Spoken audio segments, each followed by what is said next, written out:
تو میرے بھائیوں، رسول اللہ سے محبت کا معیار یہ ہے جو قرآن نے بیان کیا ہے۔ اللہ اکبر۔ یہ آیت پتہ کیوں نازل ہوئی ہے؟ اس کی شان نزول آپ کی خدمت میں عرض کر دوں۔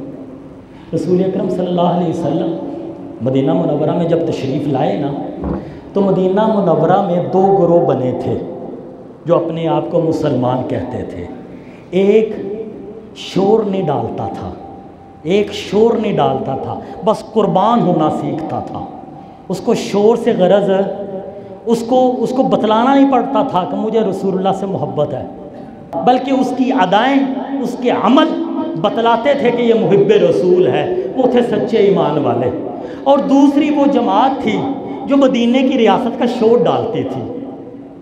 وہ شور ڈالتے تھے ہمیں محبت ہے، وہ نعرے مارتے تھے ہمیں محبت ہے، وہ جگہ جگہ پہ جا کے کہتے تھے ہمیں بڑی محبت ہے۔ یہ دوسرا گروہ تھا۔ پہلا گروہ سچے ایمان والوں کا تھا اور دوسرا گروہ تھا منافقوں کا۔ اب رسول اللہ صلی اللہ علیہ وسلم کے مدینہ منورہ میں تشریف فرما ہے، ایک یہ دوسرے گروہ والا منافق، اس کے درمیان اور ایک یہودی کے درمیان تنازع ہوا، جھگڑا ہوا، کسی بھی معاملے، کاروباری معاملے میں جو بھی ہے۔ یہودی کہتا ہے میرے تیرے درمیان جھگڑا ہے، تو رسول اللہ صلی اللہ علیہ وسلم کو نبی مانتا ہے، تو میں اپنے یہودی عالم کے پاس تجھے نہیں لے کر جاتا، آپ محمد صلی اللہ علیہ وسلم سے ہی فیصلہ کروا لے۔ اس نے کہا چلو ٹھیک ہے۔ آپ صلی اللہ علیہ وسلم کی خدمت میں حاضر ہوئے۔ آپ صلی اللہ علیہ وسلم نے دونوں کی بات کو سن لیا، اور سننے کے بعد آپ صلی اللہ علیہ وآلہ وسلم نے یہودی کو صائب پایا کہ یہ حق پر ہے، اس کی بات ٹھیک ہے، یہ معاملے میں درست ہے، تو آپ نے یہودی کے حق میں فیصلہ کر دیا۔ فیصلہ ہوا، باہر آئے۔ وہ منافق کہنے لگا یار کیوں نہیں، چلو حضرت عمر کے پاس چلتے ہیں۔ وہ یہودی کہنے لگا یار جب آقا نے فیصلہ کر دیا تمہارے نبی نے، تو اب ادھر جانے کی کیا ضرورت ہے؟ لیکن آپ جانتے ہیں جو شور ڈالنے والے ہوتے ہیں، مرضی کا فیصلہ آئے تو عدالت ٹھیک ہے، مرضی کا فیصلہ نہیں آئے تو عدالت خراب ہے۔ مرضی کے بندے ہوں تو الیکشن کمشنر ٹھیک ہے، اور اگر مرضی کے بندے نہ ہوں تو سارے غدار ہیں۔ کرسی پہ رکھیں تو وفادار ہیں، کرسی کھینچ لی تو کوئی بھی وفادار نہیں ہے۔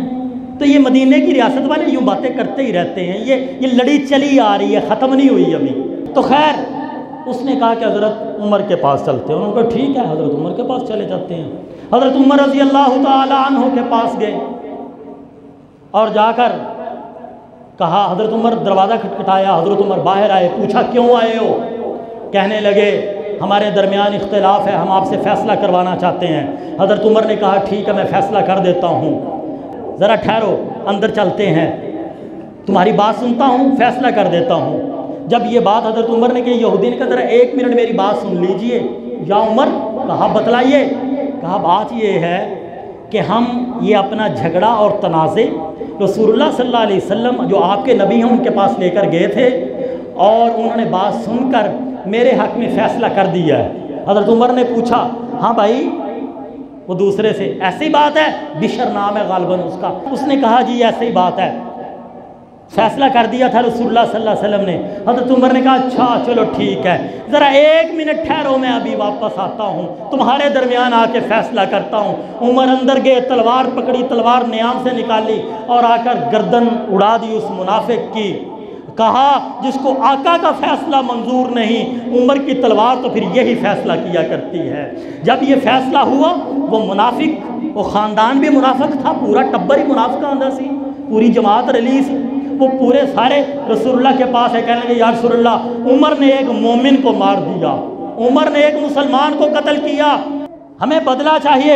اللہ نے قرآن بنا کے اتار دیا، فلا وربک لا یؤمنون حتی یحکموک فیما شجر بینہم ثم لا یجدوا فی انفسہم حرجا مما قضیت ویسلموا تسلیما۔ جس کو میرے نبی کا فیصلہ پسند نہ ہو وہ مومن نہیں رہتا، اور عمر کسی مومن کے پہ تلوار نہیں چلاتا، عمر کافر پہ تلوار چلاتا ہے۔ میرے بھائیوں، ایک تو عمر کا ایمان بھی پتہ چلا، اور دوسرا پتہ چلا رسول اللہ سے محبت کا معیار کیا ہے۔ قرآن نے اس جگہ پہ بیان کر دیا رسول اللہ سے محبت کا معیار کیا ہے کہ آپ کی بات کو تسلیم کر لینا دل کی خوشی سے، اور اگر آپ کی بات کو تسلیم نہ کیا، اگر عمر ہوتے اگر آج عمر ہوتے نا، مسلمان تھوڑے رہ جانے سن۔ اس واسطے تے یہودیاں دے ساتھی آج عمر دے دشمن نے، جنہوں نے کلمہ پڑھا ہوا ہے لیکن ان کا کلمہ محمد الرسول اللہ پہ پورا نہیں ہوتا، وہ عمر کے دشمن ہی ہیں، اس لیے کہ عمر نے پہلے دن تلوار انہی پہ چلائی تھی۔ قرآن نے یہ بتلا دیا رسول اللہ سے محبت کا معیار یہ ہے، اللہ کا نبی جو فیصلہ کر دے اس فیصلے کو تسلیم کر لینا۔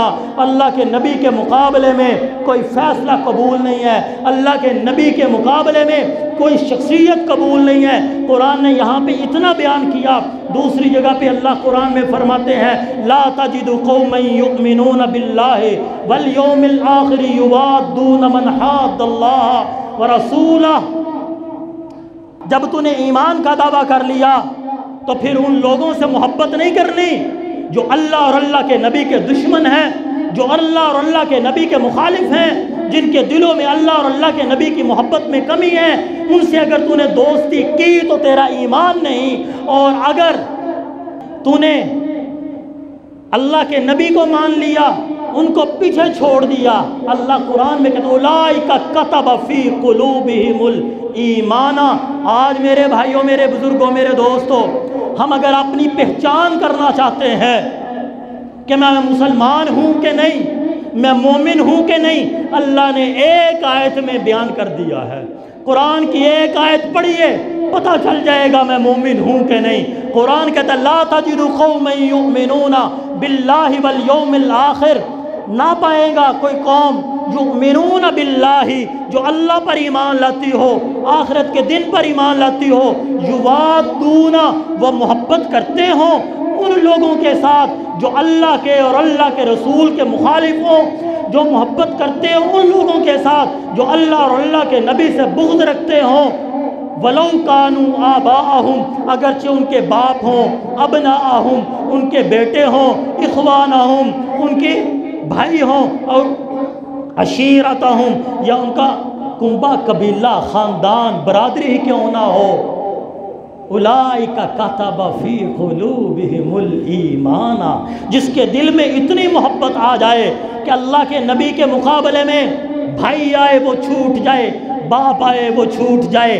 خاندان آئے وہ چھوٹ جائے، اور اللہ اور اللہ کا نبی دل میں رہے، اولئک کتب فی قلوبہم الایمان، یہی ہے جن کے دلوں میں اللہ نے ایمان لکھ دیا۔ میں اور آپ اپنا محاسبہ کریں، ہم کس درجے میں کھڑے ہیں۔ میرے بھائیوں، ایک بات آپ کی خدمت میں عرض کر دوں، ایمان اور کیفیت ایمان، ایمان کے لیے ابو بکر اور 15ویں صدی کا مسلمان برابر ہونا ضروری ہے۔ کیفیت ایمان میں فرق ہوگا، یہ نہیں ہم کہیں نہیں جی وہ تو صحابہ تھے، وہ تو تابعین تھے، وہ تو ائمہ تھے، ان کی اور بات ہے، ہماری اور بات ہے۔ اللہ نے جب ایمان کا کلیہ، ایمان کا قانون بیان کیا، ابو بکر کے لیے بھی وہی ہے، 15ویں صدی کے مسلمان کے لیے بھی وہی ہے۔ یہ ذہن میں رکھیے اور اس کے اوپر عمل کر کے ہماری ماں نے بتایا ہے رسول اللہ سے محبت کا معیار کیا ہے اور محبت کیسی ہونی چاہیے۔ رسول اللہ صلی اللہ علیہ وسلم کی زوجہ، تمام مومنین کی ماں حضرت ام حبیبہ رضی اللہ تعالی عنہا، ان کے والد کا نام ہے ابو سفیان، اور ابو سفیان قریش کے سرداروں میں تھے۔ فتح مکہ پہ مسلمان ہوئے، اس سے پہلے یہ کافر تھے اور سردار تھے۔ صلح حدیبیہ کے موقع پر جب مشرکین میں اور مسلمانوں میں معاہدہ ہوا تو پھر یہ مکہ کے لوگوں نے اس معاہدے کو توڑ دیا۔ جب معاہدہ توڑ دیا ان کو نقصان ہوا۔ اب یہ رسول اللہ صلی اللہ علیہ وسلم کے ساتھ دوبارہ بات کرنے کے لیے، معاہدے کی تجدید کے لیے، کچھ رعایت مانگنے کے لیے انہوں نے کہا کون جائے؟ تو فیصلہ تو حضرت ابو سفیان کا ہوا، یہ جائیں۔ دو وجہ ہے، ایک قریش کا سردار ہے، دوسرا بڑی عمر والا ہے، اور تیسرا ان کی بیٹی رسول اللہ کے گھر میں ہے، یہ رسول اللہ کے سسر بھی ہیں۔ اس لیے حضرت ابو سفیان کو بھیجا گیا۔ حضرت ابو سفیان مدینہ منورہ میں آئے اور سیدھا بیٹی کے گھر گئے۔ دروازہ کھٹکھٹایا، بیٹی نے دروازہ کھولا، باپ کو دیکھا، باپ سے چمٹی، باپ بیٹی سے چمٹا۔ دوستو ذرا خیال تو کرو، 8-9 سال کی جدائی ہے، اور بیٹی بھی وہ ہے جس کو ابو سفیان سے محبت بہت ہے۔ بیٹیاں تو باپوں سے محبت کرتی ہی بہت ہیں نا۔ کیا منظر ہوگا؟ کبھی کچھ جگہ ایسے ہوتی ہیں، کچھ مناظر ایسے ہوتے ہیں، کچھ لمحے ایسے ہوتے ہیں جہاں الفاظ ختم ہو جاتے ہیں، الفاظ نہیں ساتھ دیتے کہ ہم اس منظر کو بیان کر سکیں، اس کیفیت کو بیان کر سکیں۔ لفظوں کا خاتمہ ہو جاتا ہے، بس وہ دیکھنے کے قابل ہوتا ہے اور محسوس کیے جانے کے قابل ہوتا ہے۔ وہ کیا منظر ہوگا جب ام حبیبہ رضی اللہ عنہا اور ابو سفیان باپ بیٹی 7-8 سال کے بعد مل رہے ہوں گے، وہ کیا کیفیات ہوں گی۔ ملنے کے بعد ابو سفیان آگے بڑھے اور ام حبیبہ واپس پلٹیں، دوڑیں اور جا کر ایک بستر پڑا ہوا ہے، ایک چمڑا کا گدا پڑا ہوا ہے، اس کو سمیٹ کر الگ کیا۔ باپ قریش کا سردار تھا، بھانپ گیا، چکر ہے، معاملہ ہے، سمجھ تو گیا، لیکن پوچھا بیٹی معاملہ کیا ہے؟ ایک جملہ اس نے کہا بیٹی یہ بستر میرے قابل نہیں ہے، یا میں اس بستر کے قابل نہیں ہوں۔ محبتیں کرنے والے ذرا سن لیں، محبت کس کو کہتے ہیں آقا سے۔ ایک محبت میں نے بنا دی، ہاں جی، وہ محبت کیا ہے؟ دیگ پکائی، نان منگوایا، اور نان کے اوپر میں نے حلیم دال رکھ دی، میں نے حلوہ رکھ دیا، میں نے کہا یہ محبت رسول میں بانٹ رہا ہوں۔ او ظالمہ، اپنے پتر دا ویاہ بھی، اپنے پتر دا ولیمہ بھی انج کیتا ہی۔ ساری کائنات کے بیٹے محمد کی جوتی پہ قربان، اور محمد کا میلاد یوں مناتا ہے، سڑکوں پہ کھڑا اپنے بیٹے کے لیے، اپنے بیٹے کے ولیمے کے لیے بھی کبھی کشکول لے کر سڑک پہ کھڑا ہوا کہ پتر دا ولیمہ کرنا ہے اور ولیمہ سنت ہے، لہذا پیسے دیو نبی کا میلاد منانے کے لیے۔ تو لوگوں سے بھیک مانگتا ہے، تجھے شرم نہیں آتی؟ تو نے قرآن نہیں پڑھا؟ اگر تو قرآن پڑھتا، یوں محبت نہ کرتا، یوں نبی سے محبت نہ کرتا، تو قرآن پڑھتا تو پھر یوں محبت نبی سے کرتا جیسے ام حبیبہ نے کی ہے۔ اب سنیے ام حبیبہ کی محبت رضی اللہ تعالی عنہا۔ باپ نے کہا بیٹا میں اس کے قابل نہیں، یا بستر میرے قابل نہیں۔ میرے محترم بھائیوں، میرے بزرگوں، میرے دوستوں، بڑی منت اور ترلے اور لجاجت سے عرض کرتا ہوں، خدا کے لیے مسلک پستی میں آ کر اللہ کے نبی کی بات کو نہ سنا کرو۔ جو بات جہاں سے صحیح ملے اس کو قبول کر لیا کرو۔ میری ماں نے ایک جملہ کہا تھا کہ ابا انت رجل مشرک نجس وہذا فراش رسول اللہ صلی اللہ علیہ وسلم۔ ابا تو مشرک اور ناپاک ہے، اور یہ بستر ساری کائنات سے طیب و طاہر، ساری کائنات سے ازکا اور مزکا، ساری کائنات سے بلند و بالا، ساری کائنات سے اونچا، ساری کائنات سے اعلیٰ کا بستر ہے۔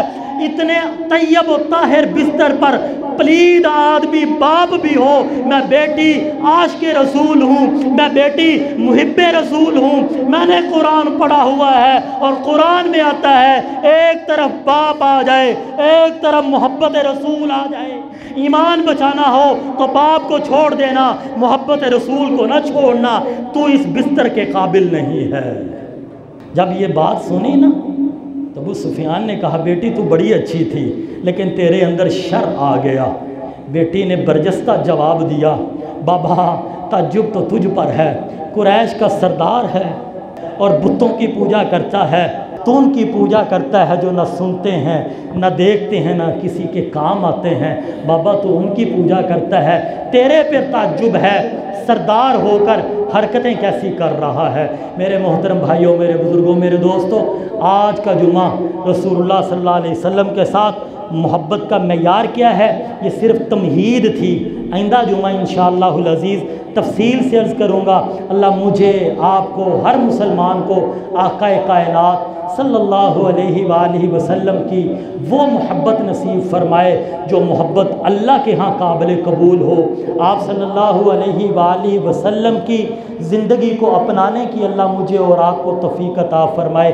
آپ احباب سے گزارش کرتا ہوں، نبی کی صلی اللہ علیہ وسلم کی محبت کا واسطہ ہی دے کر عرض کرتا ہوں، میرے بھائیوں اگر میں ٹھیک بات کرتا ہوں تو آپ سے گزارش ہے آپ 1:30 بجے تشریف لے آیا کریں، اور اگر میری بات میں سکم ہو، میرا لب و لہجہ گندا ہے، میرے اخلاق ٹھیک نہیں ہے، میں بات غلط کرتا ہوں، میں آپ سے ہاتھ باندھتا ہوں، آپ یہاں پہ کیوں تشریف لاتے ہیں؟ اپنا وقت نہ ضائع کیا کریں، وہاں پہ وقت پہ پہنچ جایا کریں جہاں پہ بات ٹھیک ہوتی ہو، اس لیے کہ جمعے کا دن یہ عبادت کے دن ہے، اور اللہ نے قرآن میں حکم فرمایا ہے جب اذان ہو جائے سارے کام چھوڑ کر مسجدوں میں چلے آؤ۔ اس لیے میں آپ سے گزارش کرتا ہوں، کوئی شوق نہیں ہے نمازی زیادہ ہو جائیں، نہیں شوق، لیکن مجھے اور آپ کو دین پہ چلنا ضروری ہے، اس لیے اگر ٹھیک بات ہے تو آپ 1:30 بجے تک ضرور تشریف لے آیا کریں، اور اگر غلط بات کرتا ہوں تو اس کے پیچھے جائیے جو صحیح بات کرتا ہے۔ سبحان اللہ و بحمدہ، سبحان اللہ العظیم۔